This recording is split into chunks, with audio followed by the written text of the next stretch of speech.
사람은 무엇으로 사는가라는 작품이 있습니다. 그 작품에는 세 가지 질문이 나옵니다. 사람 안에 무엇이 있는가? 사람에게 허락되지 않은 것은 무엇인가? 사람은 무엇으로 사는가?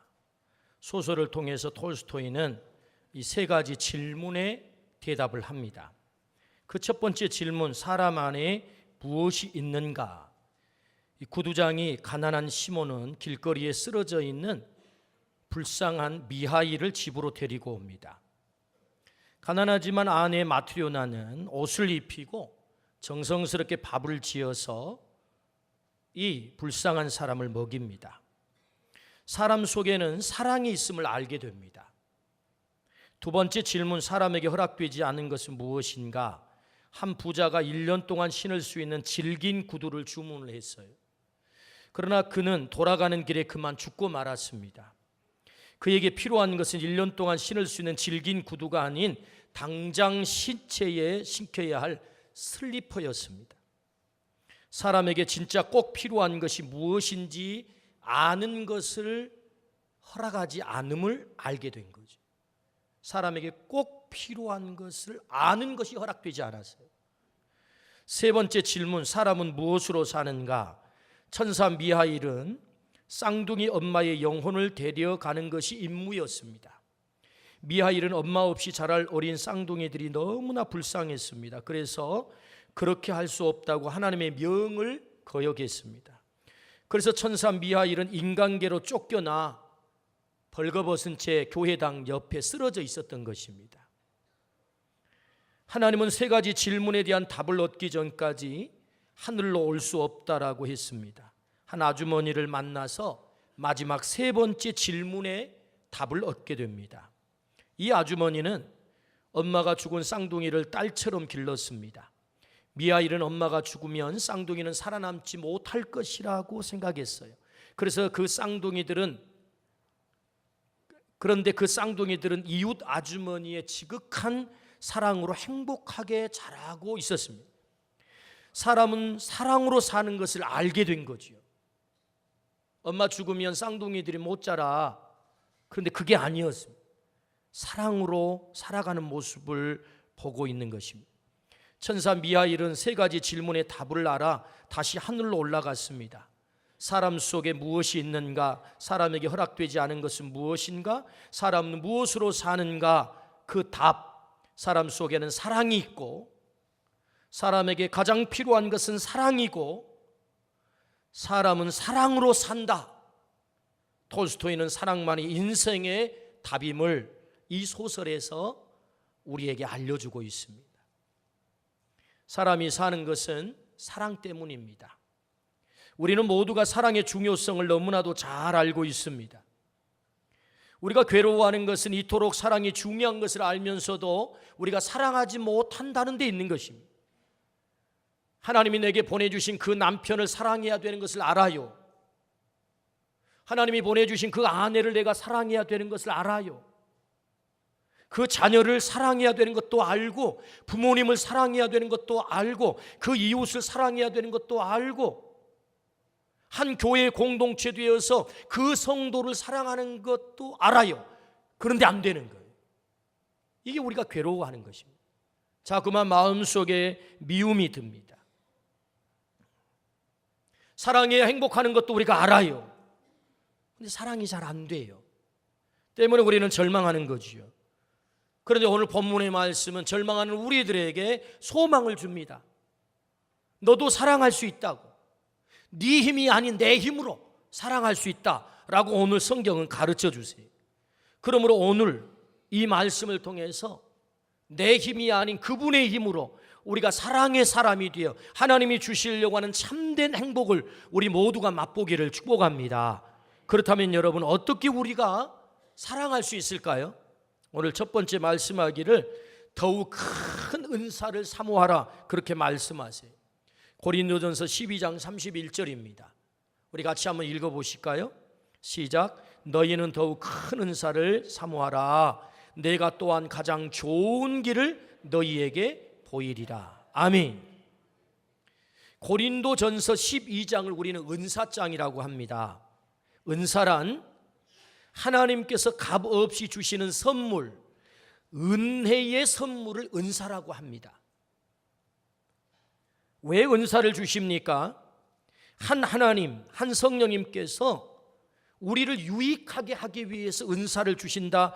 고린도전서 12장 7절에 정확하게 목적을 말씀하세요. 우리의 개인을 유익하도록, 우리 공동체를 유익하도록. 그래서 우리에게 은사를 주신단 말이죠. 하나님은 하나님의 사역을 효과적으로 능력 있게 감당하라고 은사를 주십니다. 그래서 하나님은 고린도 교회에 다양한 은사, 9가지 은사를 주시죠. 그러나 문제는 교회가 그 은사를 받아서 그 성령의 어마어마한 은사를 가지고 한 몸을 이루어서 진정으로 사랑하는 공동체를 이루어야 되는데, 내 은사가 커, 네 은사는 별것 없어, 서로 무시하고 갈등이 생겼단 말이에요. 싸움박질이 벌어졌단 말이에요. 은사를 주신 목적은 그게 아닌데 오히려 그 은사를 가지고 서로 갈등을 해요. 때문에 하나님께서는 그 갈등을 해결하기 위해서 오늘 고린도서 12장 31절 말씀을 주시는 거죠. 자, 같이 한번 다시 읽어봅시다. 시작. 너희는 더욱 큰 은사를 사모하라. 내가 또한 가장 좋은 길을 너희에게 보이리라. 아멘. 은사를 사모하라고 말씀하세요. 사모하라는 말씀은 내가 주겠다고 하는 거지요. 더 좋은 길을 너희에게 보이리라, 이 말씀은 더 좋은 길을 너희에게 주겠다는 하나님의 약속인 줄로 믿습니다. 어떻게 하면? 사모하면. 그러니까 성령의 은사는 하나님이 주시지만 하나님이 알아서 주도록 우리가 아무것도 안 해도 된다, 그런 얘기가 아니잖아요. 우리가 해야 될 일이 있어요. 뭐예요? 사모하는 거예요. 사모하는 거. 여러분, 성령의 더 큰 은사를 사모하기를 축복합니다. 그렇다면 여기서 말씀하는 더 큰 은사가 뭘까요? 해석을 해보자면 더욱 탁월한 은사, 가장 좋은 은사를 말해요. 그 사랑을, 그 은사를 사랑이라고 하죠. 그래서 고린도전서 12장 31절이 마지막 절인데 그 다음에 이어지는 말씀이 뭐예요? 고린도전서 13장. 그 13장을 뭐라고 하죠? 사랑장이라 한단 말이죠. 그래서 고린도전서 13장 전체는 더 큰 은사인 그 사랑을 전체적으로 말씀하고 있는 거거든요. 그 큰 은사를 사모하라. 그래서 13장 1절부터 3절의 말씀을 읽어보면 사랑이 없으면 아무것도 아니다. 네가 방언을 하고 천사의 말을 한다 할지라도 사랑이 없으면 아무것도 아니야. 예언하는 능력이 있고 산을 옮길 만한 능력이 있어도 사랑이 없으면 아무것도 아니야. 네 몸을 불사르게 내어준다 할지라도 뭐가 없으면, 사랑이 없으면 어떻다고요? 아무것도 아니라고요. 사랑이 가장 중요함을 말씀을 하는 거죠. 그래서 그 은사를, 9가지 은사를 은사되게 하는, 그래서 하나님의 사랑의 공동체를 이룰 그 은사를 주신 목적은 하나님의 몸을 이루라는 거거든요. 그리스도의 몸을 이루라고, 사랑의 몸을 이루라고. 근데 그 몸을 이루지 못한 것이 무엇 때문이에요? 사랑이 없어서. 그리스도의 몸을 이루지 못한 그 결정적인 이유, 그래서 갈등과 싸움이 벌어지는 것, 사랑이 없어서. 그 사랑의 은사를 사모하라, 이렇게 말씀하거든요. 여러분, 사모하기를 축복합니다. 사모하면 주신다는 거예요. 하나님이 그 성령의 은사를 주시기 때문에 우리는 할 수 있는 것이 아무것도 없어요. 가만히 있으면 돼요가 아니라 사모하라는 거예요. 사모하면 주시겠다. 주님은 오늘 또 그 은사를 우리들에게 사모하라고 말씀합니다. 사랑하지 못하여 괴로워하는 우리들에게, 사랑하면 행복하는 것을 알면서도 사랑하지 못하고 있는 우리들에게 네가 그 사랑의 은사를 사모하라, 내가 줄 거야 라고 말씀하셨어요. 그러므로 우리 모두가 이 은사를 사모하기를 축복합니다. 그 대표적인 모습이 예루살렘 교회입니다. 예수님이 제자들에게 승천하시기 전에 예루살렘을 떠나지 말고 내가 너희에게 약속한 것을 기다리라. 너희가 몇 날이 못되어 성령으로 세례를 받으리라 라고 말씀하셨어요. 기다리라는 말은 사모하라는 말입니다. 그래서 제자들은 약속한 대로 성령을 사모하면서 예루살렘을 떠나지 않고 그들이 기도하기 시작합니다. 오순절날 강력한 성령의 역사가 그들 가운데 임했어요. 성령이 임하자 그들의 삶에 놀라운 변화가 찾아왔어요. 어떤 변화가 찾아와죠? 예루살렘 교회가 시작이 되는데 그들의 재산을 팔았어요. 다 내놓았어요. 그리고 가난한 자도 부한 자도 없는 완벽한 사랑의 공동체를 이루었단 말이죠. 그것이 예루살렘 교회 사도행전 2장의 모습 아니겠습니까? 유무상통했다. 어떻게 이런 일이 가능할까요? 그것은 사랑의 은사가, 성령께서 그들 가운데 역사할 때 그 은사가 나타나니 자신에게 있는 것을 팔아 교회 공동체에 들여, 그래서 함께 사랑의 공동체를 이루어가는 이 멋진 모습을 보여주고 있는 거죠. 어떻게 해요? 성령을 받았을 때, 그 성령의 은사가 그들을 사로잡았을 때. 할렐루야. 그렇습니다. 여러분, 바울 사도가 또 하나의 샘플이에요. 바울은 우리가 알듯이 원래 사울입니다. 그는 살인자였습니다. 예수 믿는 사람을 잡아다 죽이는 냉혈한 인간이죠. 그런 그가 동족을 얼마나 사랑하는지, 원래 그런 인간이 아닌데, 로마서 9장 3절 말씀 같이 한번 읽어보실까요? 시작. 나의 형제 곧 골육의 친척을 위하여 내 자신이 저주를 받아 그리스도에게서 끊어질지라도 원하는 바로라. 아멘. 여러분, 이 말씀이 무슨 말씀입니까? 나 지옥 가도 괜찮겠다는 거예요. 왜? 내 사랑하는 동족들이 구원받는 일을 위해서라면, 내 사랑하는 그 이웃이, 내 형제가 구원받는 그 일을 위해서라면 나는 지옥 가도 괜찮겠습니다라는 그야말로 사랑의 사도의 모습을 보이고 있다는 거지. 어떻게 이렇게 바뀐 것입니까? 바울 사도가 그 성령의 은사, 더 큰 은사를 사모하여 그 은사에 사로잡히자 그가 사랑의 사도가 된 것입니다. 그래서 예배소서 교회를 위하여 기도하는 이 바울 사도의 간절한 기도를 통해서 보면 얼마나 그 사랑을 위해서 바울 사도가 간곡하게 기도하는가를 잘 알 수 있어요. 예배소서 3장 14절에서 15절, 또 18절에서 19절의 말씀입니다. 우리 같이 한번 읽어보겠습니까? 이러므로 내가 하늘과 땅에 있는 각 족속에게 이름을 주신 아버지 앞에 무릎을 꿇고 비노니. 자, 18절 시작. 능히 모든 성도와 함께 지식에 넘치는 그리스도의 사랑을 알고 그 너비와 길이와 높이와 깊이가 어떠함을 깨달아 하나님의 모든 충만하신 것으로 너희에게 충만하게 하시기를 구하노라. 할렐루야. 에베소 교회를 향한 바울 사도의 기도는 사랑을 위한 기도예요. 그리스도의 사랑이 너희 안에 있기를 원한다. 그 사랑을 알기를 원한다. 이것이 나의 간절한 기도다. 그 너비와 길이와 높이와 깊이가 얼마나 큰지 그 사랑을 너희가 배우기를 원하고 알기를 원하고 그 사랑의 삶을 살기를 원해. 이게 바울 사도의 에베소 교회를 향한 기도였단 말이지. 그 기도를 통하여서 에베소 교회가 사랑의 교회가 된 줄로 믿습니다. 오늘 우리가 뭘 사모해야 되느냐고요? 더 큰 은사를 사모하라. 바울 사도가 에베소 교회를 위해서 기도할 때 무슨 돈을 많이 벌게 해주세요, 높은 사람 되게 해주세요, 그런 기도가 아니잖아요. 너희들 가운데 사랑이 있기를 원해. 할렐루야. 그렇습니다. 더 큰 은사를 사모할 때 하나님은 그 은사를 우리에게 주시겠다. 사랑하지 못하여 괴로워하는 우리들에게 사랑의 은사를 주시는 하나님, 이 하나님께 구하기를 축복합니다. 지난주 오후 예배 시간에는 강봉규 목사님이 다녀가셨어요. 우리 성도들 가운데 많은 분이 참여했습니다. 그럼에도 불구하고 약 3분의 이 대예배에 출석하신 3분의 2가 이 참석을 하지 않아서 너무 안타까웠어요. 너무 귀한 말씀이었는데. 그래서 다시 한번 소개를 해보면은 이 강봉규 목사님은 결혼해서 행복하지 않았대요. 사모님하고.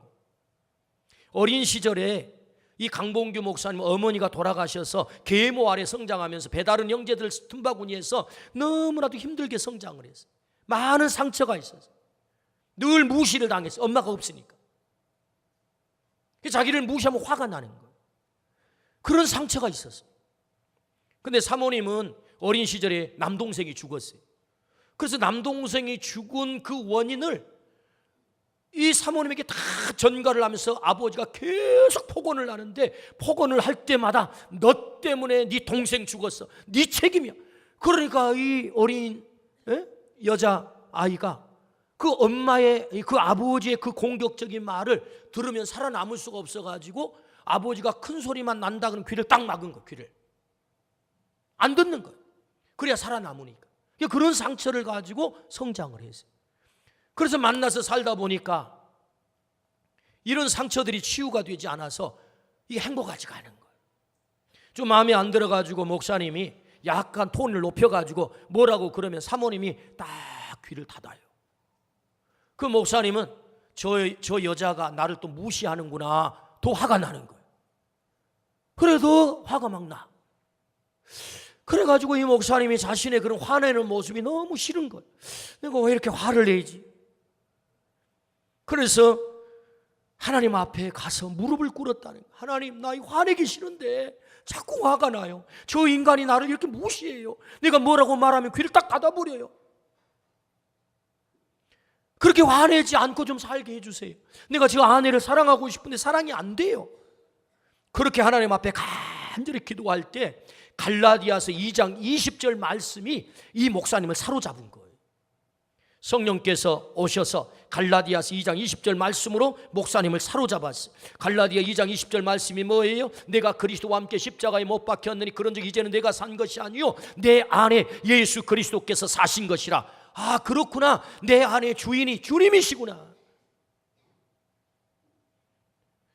주님이 나의 주인이시오니 이제는 내가 화내지 않게 하시고 주님께서 내 안에 일해 주세요 라고 간절히 기도를 했대요. 그리고 사모님을 보니까 사모님이 그렇게 불쌍하게 보이더라고요. 어린 시절부터 그 아버지에게 폭언을 당하면서 그 많은 상처 속에 성장했을 그 아내의 모습이 생각이 나면서 그렇게 불쌍한 마음이 들더라는 거예요. 긍휼한 마음이 들더라는 거예요.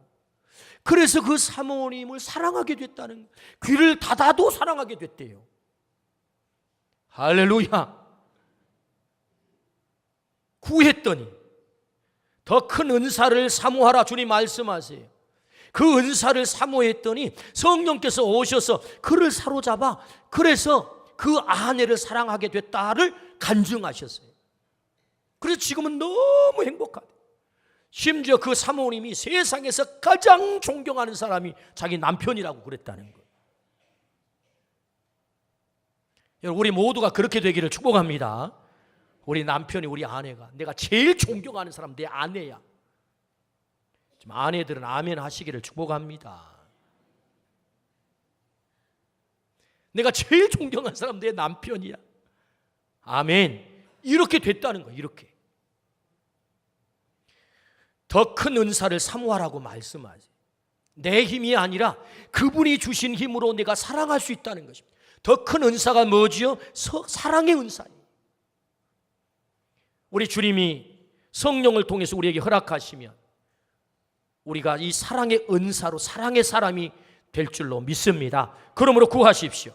주님의 그 마음을 달라고, 긍휼의 마음을 달라고, 불쌍히 여기는 마음을 달라고, 이 사랑의 은사를 달라고 사모하며 기도하기를 주의 이름으로 축복합니다. 더 좋은 길을 보여주시겠다고 약속하신 주님이 반드시 허락할 줄로 믿습니다. 아멘. 그렇다면 성령님이 원하시는 사랑, 그 사랑을 우리가 어떻게 하면 되겠습니까? 어떻게 할 수 있겠습니까? 우리 고린도전서 13장 4절 말씀을 같이 한번 읽어봅니다. 시작. 사랑은 오래 참고 사랑은 온유하며 시기하지 아니하며 사랑은 자랑하지 아니하며 교만하지 아니하며. 지난 주일 대예배 시간에는 사랑은 오래 참고 말씀하셨어요. 왜요? 주님이 우리를 그렇게 오래 참아주셨다는 거예요. 오늘 두 번째, 그렇다면 성령님이 우리에게 은사를 주셔서 사랑하게 하시는 그 사랑은 어떤 사랑입니까? 사랑은 온유하며 라고 말씀하세요. 사랑은 온유하며. 이 온유를 영어로는 대부분 영어 번역본에서는 친절 카인드로 번역을 했어요. 이 뜻을 좀 더 정확하게 해보면은 남에게 도움이 되도록 선을 행함이라고 번역할 수 있습니다. 오래 참음은 누군가가 내게 준 상처를 잘 견디어내는 것이었다면, 온유함은 내게 상처를 준 그 사람을 오히려 선대하는 거예요. 그러니까 오래 참는 사랑은 견뎌주는 거예요. 상처를 줘도 나 견뎌. 근데 이것은 대단히 소극적인 모습이라고 한다면, 온유는 뭐냐? 더 적극적이고 능동적인 모습으로서 내게 상처를 주어도 나는 너를 선대할 거야, 좋은 일 할 거야, 너를 도와줄 거야. 이게 온유라는 거예요.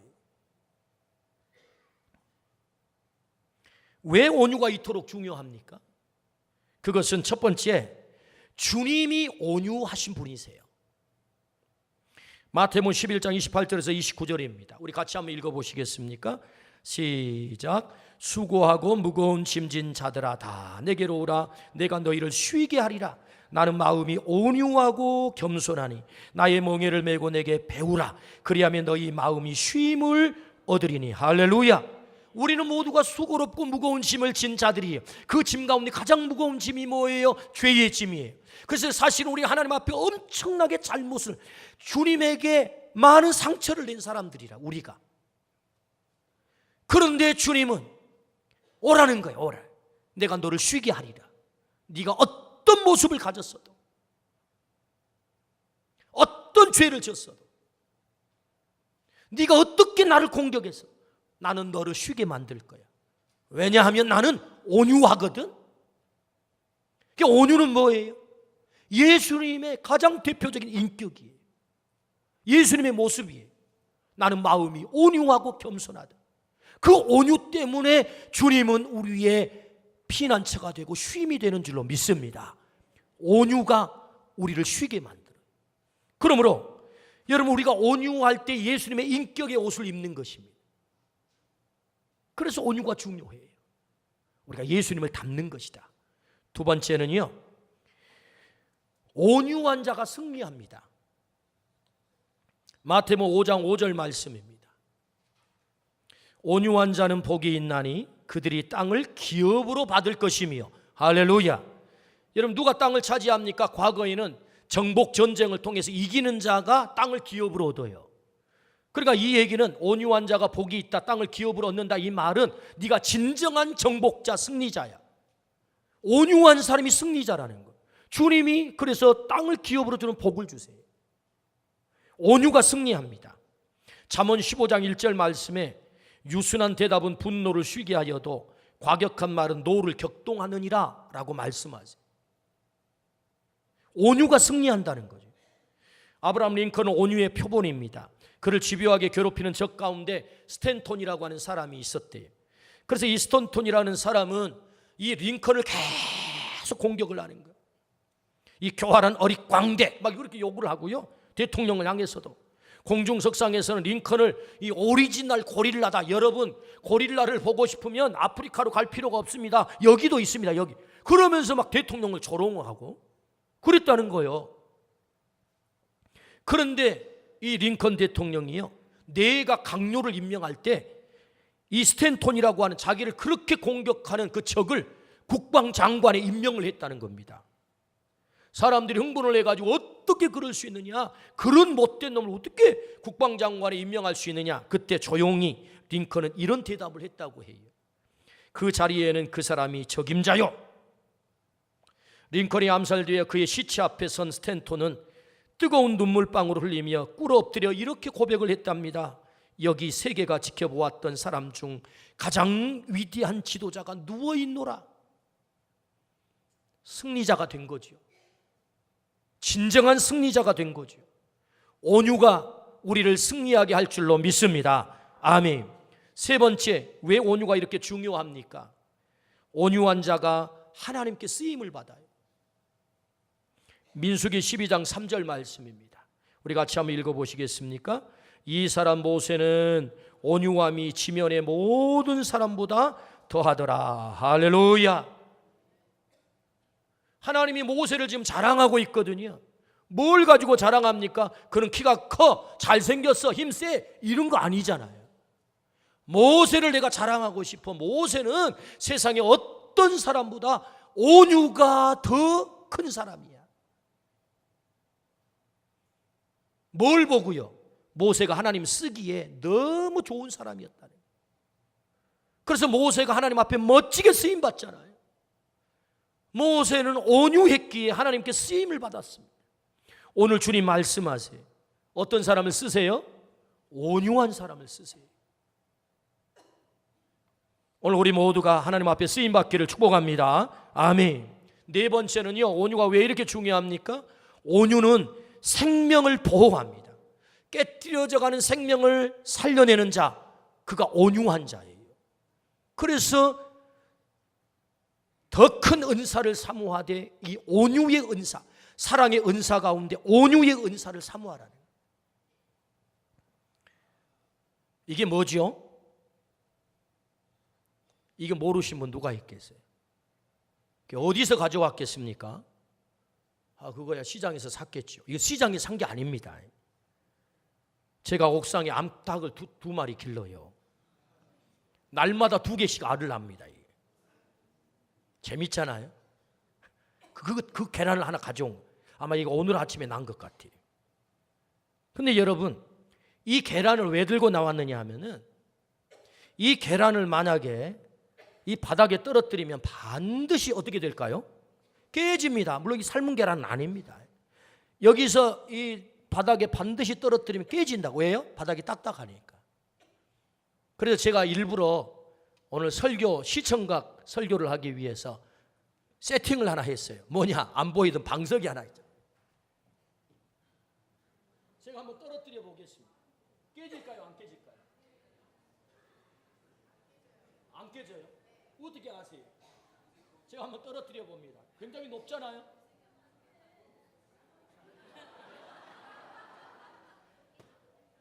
안 깨지잖아요. 더 높이서 떨어뜨려도 안 깨져요. 이게 삶은 계란이 아니라고요.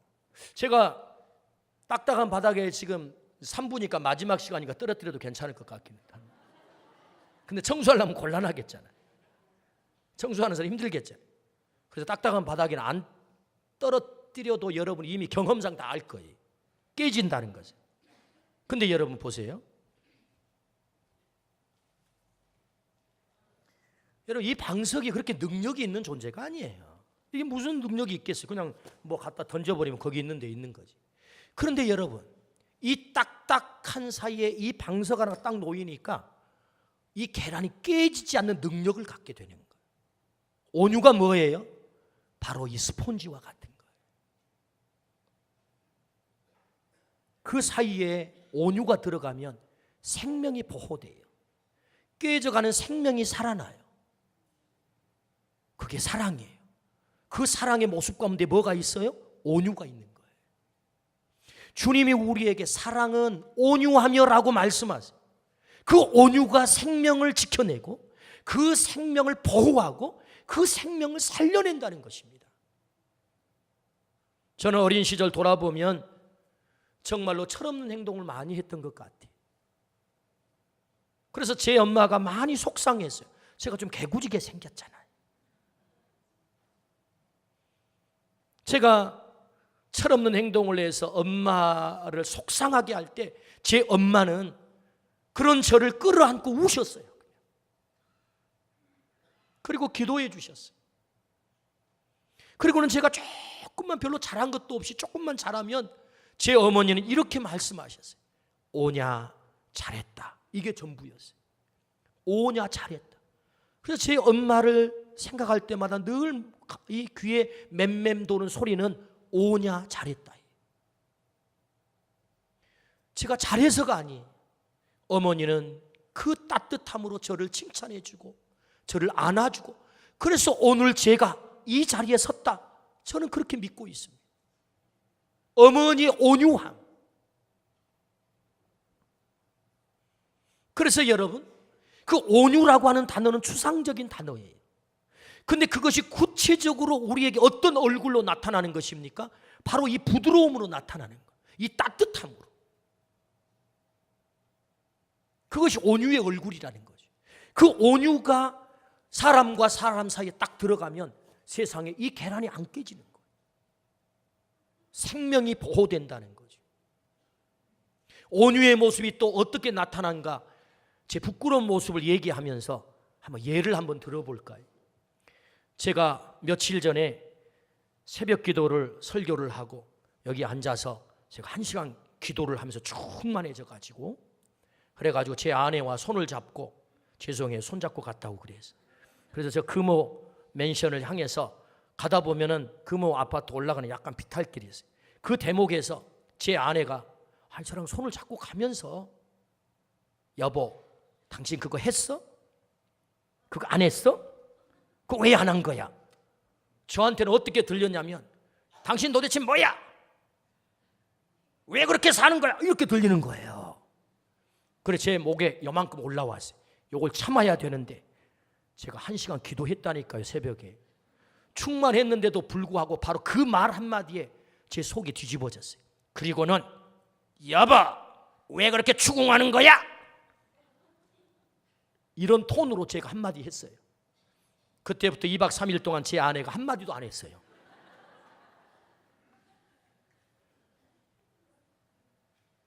이 냉규류를 제 아들 녀석이 캐치를 하고, 아빠, 엄마한테 미안하다 하세요. 이 알량한 자존심에 미안하단 말이 안 나와요. 그래서 또 아들이, 아빠, 빨리 엄마한테 미안하다 하세요. 아들의 그 이야기를 들으면서 제 아내를 제가 묵상하게 됐어요. 사모는 죽어도 안 되겠다고 그렇게 다짐하고 맹세했던 여자를 나랑만 결혼하자고 제가 그렇게 사정하고 사정해서 데려다가, 전라도에는 아무 연고도 없는 저 경상도 여자를 데려다가 이 전라도 한복판에 갖다 놓고 왜 나를 추궁하는 거요? 이렇게 했을 때 내 아내가 받았을 그 상처를 생각하니까, 여러분, 사모가 쉽지 않거든요. 사모 노릇이. 근데 남편이라도 좀 따뜻하게 말해줘야 되는데 왜 추궁하는 거요? 했더니 제 아내가 좀 불쌍하게 생각이 들었어요. 그래서 여보, 미안해요 라고 말했습니다. 다 해결이 됐습니다. 온유는 어떤 얼굴로 나타나요? 미안하다라고 말해야 됩니다. 사랑은 미안하다고 말하는 것으로부터 시작하는 거예요.